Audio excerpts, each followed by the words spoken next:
كلنا بنسمع جملة مهمة وقت حدوث أي جريمة، وبتبقى الجملة دي هي نفسها حل اللغز لأي جريمة ملهاش تفسير والمفتاح اللي بيكشف الأسرار، وهي الطب الشرعي. كلنا بنشوف النتائج اللي بيوصل لها الطب الشرعي، بس عمرنا ما شفنا إيه اللي ورا الكواليس، واللي لو عرفناه ممكن ما ننامش يومين ورا بعض، ما بالك بقى بدكاترة المشرحة. وأنا جاية النهاردة بحكاية هنعيش فيها جزء بسيط من اللي بيحصل في المشرحة واللي صعب على عقولنا إنها تستوعبه.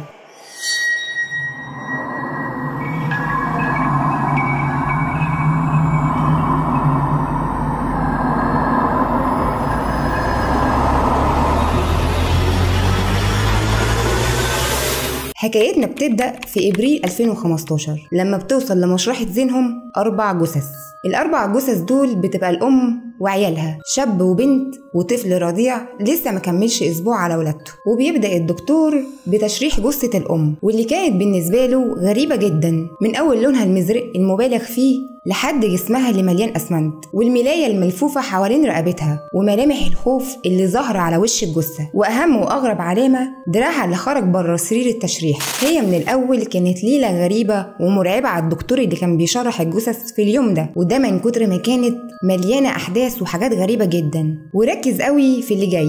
اليوم ده مساعد الدكتور ما كانش موجود لظروف خاصة بيه، وبدأ الدكتور في تجهيز أدوات التشريح. وهو بيلبس الجوانتي وبيجهز الأدوات سمع صوت غريب جدا، ومجرد ما بص وراه لقى الإيد التانية لجثة الأم خرجت برضه بره سرير التشريح. ودي كانت حاجة غريبة جدا عليه، لأن الجثة لما وصلت المشرحة كانت في مرحلة التخشيب، يعني ما ينفعش تتحرك أبدا. ساعتها الدكتور قال في نفسه إن ده رد فعل طبيعي، ورجع إيديها التانية مكانها وكمل شغل عادي. وبعد ما خلص تجهيز الأدوات بيلاقي رجل الجثة بتطلع هي كمان من سرير التشريح. وهنا الدكتور اتأكد إن في حاجة مش عايزاه يشرح الجثة دي، وما كانش قادر يفسر اللي بيحصل، لأنه عارف إن الجثة لما بتتخشب استحالة إن هي تتحرك، وكمان السرير ليه جوانب مرتفعة، ازاي الجثة بتقدر تطلع ايديها بره او رجليها؟ وقتها في ناس كتير فسرت ده باقوال كتير، اللي قال ان ده القرين بتاعها، ومنهم اللي بيقول ان دي روح الميت، ومنهم اللي بيقول ان دي حاجات متعلقة بالجن، وان اللي بيحصل مع الدكتور دي طريقة من طريقتهم عشان يخاف وما يشرحش الجثة. وبعد كده تبدأ مرحلة الاصوات الغريبة واللعب في الادوات الخاصة بالتشريح. وفي الاوقات اللي زي دي الدكتور بيبقى عنده رد فعل قوي عشان يعرف يسيطر على اللي بيحصل ويكمل تشريح. بما ان الدكتور ده ما كانش بيقتنع بكلام ده قوي، قرر ان هو يسمع كلامهم ويربط رجل الجثه بالملايه ويشوف ايه اللي هيحصل. وده فعلا اللي عمله، ربط رجل الام بملايه وربطها ربطه قويه جدا عشان يشوف هتتفك ازاي. وركز لي قوي مع الملايه دي عشان هجيب سيرتها بعد كده. بس الدكتور لاحظ ان هو دخل في المرحله اللي بعد كده، وهي مرحله تخريب الادوات، لان المنشار فعلا بتاعه بيبوظ، ما بيعرفش برضه يلمس الجثه. وبعد كل العلامات اللي الدكتور شافها في تشريح الست دي اتاكد ان الست دي شكلها كده كان ليها علاقة بالأعمال أو بالسحر، وإن شكل كده التشريح مش هيقدر ينهي قصتها. وطبعا بعد كل اللي الدكتور شافه كان عنده فضول إنه يعرف كل حاجة عن الست دي وإيه اللي وراها وإيه اللي عمل فيها كده هي وعيالها. وبالفعل بيطلع على الورق بتاعها وعرف إن هي اسمها هدى، متطلقة ولسه مخلفة من 10 أيام، وإن أخوها لما زارها ولقاها مخلفة الطفل ده قتلها وحطها في حفرة ورمى عليها أسمنت. وده اللي ابنها الكبير قاله في بلاغه عن خاله، وهو كان في حالة هستيرية قوية جدا، وكان من ضمن أقواله إن هو خاف على إخواته من خاله لا يقتلهم هما كمان، وهو انتحر وخد حبوب سامة. وبالفعل الشاب ده يقع في الاسم ويموت قدام الناس كلها، وده بعد ما بلغ عن خاله وبلغ عن نفسه إن هو قتل إخواته. طبعا لما الولد مات هو كمان بقى الموضوع صعب جدا، ومن هنا الشرطة بدأت تحقق وتدور على أي أدلة أو أي شهود ليهم علاقة بالقصة دي، وبدأ يشوف الكاميرات اللي موجودة في منطقة وقوع الجريمة. وفعلا شاف أخوها وهو طالع من عندها في البيت، يعني كلام ابنها الكبير طلع حقيقي. وطبعا بعد ما شافوا كده كان لازم الشرطة تتحرك وتقبض على الأخ، وبالفعل راحت الشرطة لبيت أخوها عشان يقبضوا عليه. بس الغريب والمفاجأة إن هما لما دخلوا عليه لقوه ميت، بالرغم إن وقتها ما كانش عدى غير 5 ساعات بس على حدوث الجريمة. كده الموضوع بدأ يكون غريب جدا، خصوصا لما الدكتور عاين جثة أخوها ولقى إن كل أعضائه متعفنة، واكتشف إنه ميت من أسبوع مش من 5 ساعات بس.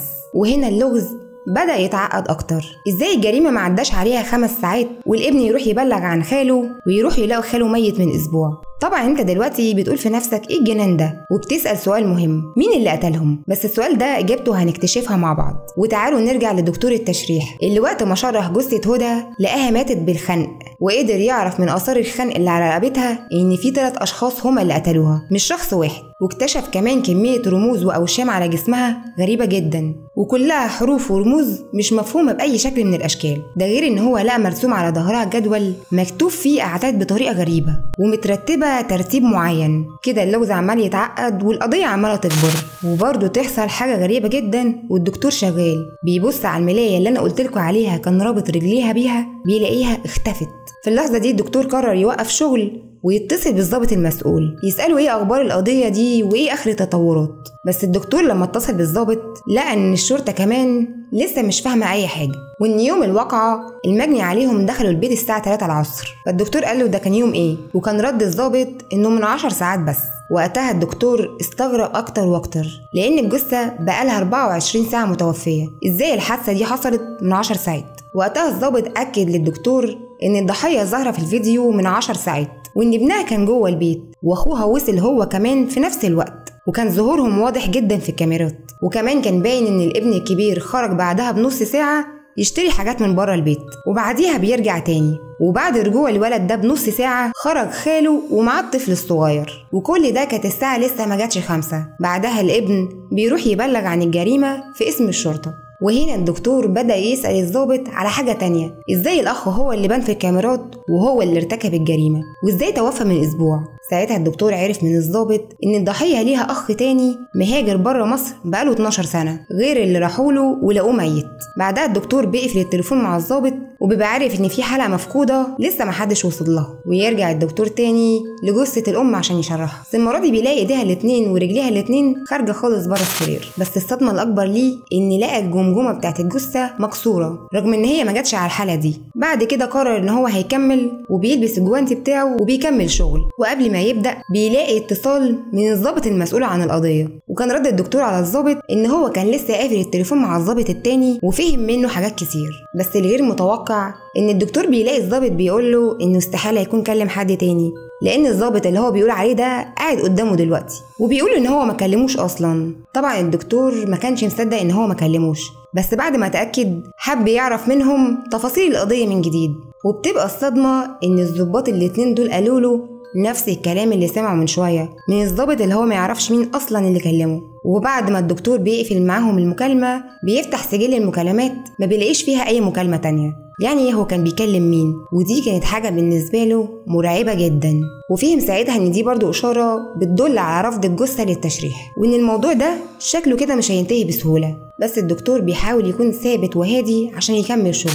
بعدها سمع صوت المساعد بتاعه فخرج عشان يفتح له، لكن المفاجأة ان هو في طريقه عشان يفتح للمساعد بيتفاجئ بوجود 3 قطط لونهم اسود صغيرين وواقفين له في نص الطريق، ولونهم اسود لدرجه ان مفيش اي حاجه باينه من ملامحهم غير عينيهم. كمان القطط دي كان قدامهم قط كبير واقف قدامهم وبرضه شكله مرعب ولونه اسود. القطط دي كانت واخده وضع الهجوم وكانت قريبه جدا من الدكتور ومستعده تهجم عليه. وطبعا كان شايف ان هو في حاجات كتير بيتهيأ له والحاجات دي مستحيل تبقى حقيقي، زي ان هو قرر ان هو يهشهم برجله، بس القطط ما رضيتش تتحرك ابدا من مكانها وفجاه اختفت. هو ما بقاش شايفها. الدكتور قعد يكدب نفسه وكمل طريقه وقال ان هو هيكمل شغل، يعني هيكمل شغل. وصل ساعتها للباب وفتح للمساعد بتاعه، وقرروا المره دي ان هم هيبداوا بجثه الطفل الرضيع. ولقوا ساعتها ان الحبل السري مقطوع قطع غير طبي، يعني اتولد بطريقه غير شرعيه. لقوا كمان على ظهر الطفل ده نفس الجدول اللي قلت لكم عليه لقوه على ظهر الام بس باختلاف الارقام. ده غير اثار التعذيب اللي موجوده على جسم الطفل وهي دي اللي اتسببت في وفاته. وطبعا الدكتور خد عينه من جسم الطفل عشان يقدر يحدد مين الاب. بعدها يتنقلوا على جثه الشاب اللي عينيه كانت مفتوحه بطريقه مرعبه جدا،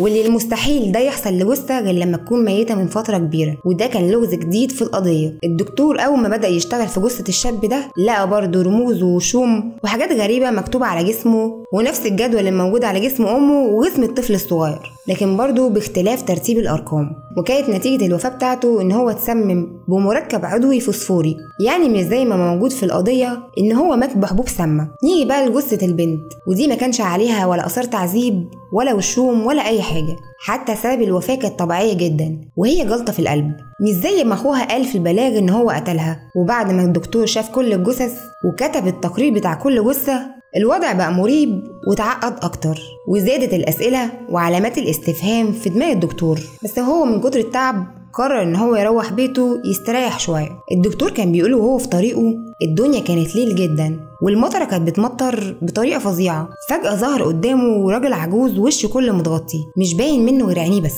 الدكتور ساعتها فكره ان هو واقف عشان يعدي الطريق، فوقف العربيه لحد ما الراجل ده يعدي. الدكتور بيقول ان الراجل ده اول ما بصله في عينه حس بصداع فظيع وغمض عينه في ساعتها، واول ما فتحها تاني الراجل العجوز ده كان اختفى. بس وقتها الدكتور مركزش قوي وقال يمكن في اللحظه اللي عينيه وجعته فيها الراجل عدى وما اختفاش زي ما انا متهيألي كده ولا حاجه. واول ما دخل بيته قرر ان هو يخش يحط دماغه تحت الميه عشان يفوق من كميه الصدمات اللي عمال يشوفها من اول اليوم. ومره واحده بيحس بايد قويه بتتحط على كتفه، من كتر الخضه بيلف حواليه بسرعه عشان يشوف مين. بص في المرايه لقى الراجل العجوز اللي كان بيعدي الطريق، بس المره دي وشه كان ظاهر وكان مرعب ومقرف جدا، كل حفر كده وعلامات شيطانيه غريبه قوي، ومرسوم على جبينه مثلث مكتوب فيه حروف غريبه ومش مفهومه. وفجاه الراجل ده بيختفي. طلع الدكتور من الحمام بعد الصدمه والخضه اللي عمال ياخدها دي، فضل يستغفر ربنا ويستعيذ من الشيطان عشان يهدى ويحمي نفسه من اللي شافه، ويحاول يدخل ينام شويه عشان يصحى يكمل شغله. وتاني يوم بيجيله تليفون من المساعد بتاعه بيبلغه فيه ان جثه الخالي القاتل وصلت المشرح. واول ما الدكتور بيوصل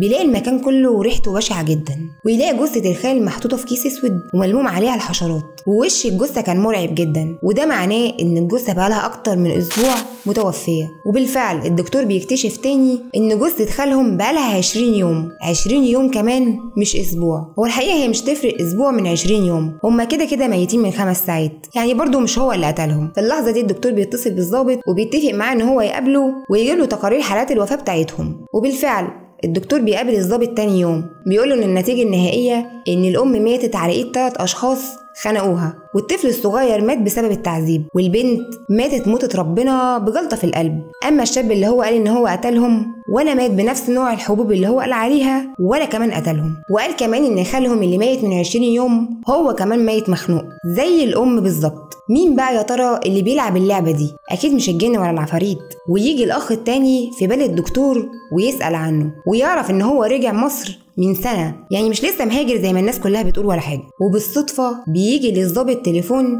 حد بيبلغه ان الاخ اللي مسافر ده لما عرف اللي حصل لاخواته قرر يجي عشان يشوفهم، بس الحقيقة ان الدكتور مسك فيه وقال له انا لازم اجي معاك. ويشاء القدر ان الضابط يطلب منه ان هو يروح معاه المشرحة عشان يتعرف على الجثث هناك. واول ما الدكتور بيشوفه بيطلع هو نفس الراجل العجوز اللي وقف في نص الطريق للدكتور، واللي طلع له في الحمام في بيته، واللي فجأة بدون أي مقدمات اختفى. بس بمجرد ما الراجل ده بيشوف الدكتور بيدخل في حالة هستيرية غريبة جدا، وبيجري بره المشرحة وبيفضل يخبط دماغه في عمود النور لحد ما بيقع على الأرض وبيفقد الوعي. الشرطة بتنقله على المستشفى، وتاني يوم بيفوق والدكتور بيقرر ان هو يروح يزوره. ومن غير ما الدكتور يقول أي حاجة الراجل بيقول له أنا هحكي لك القصة كلها، وحكاله ان اخواته من زمان كانوا بيشتغلوا في السحر، ولما طالبهم بالورث بتاعه مرضيوش وعملوا له اعمال دمرت حياته، ده على كلامه.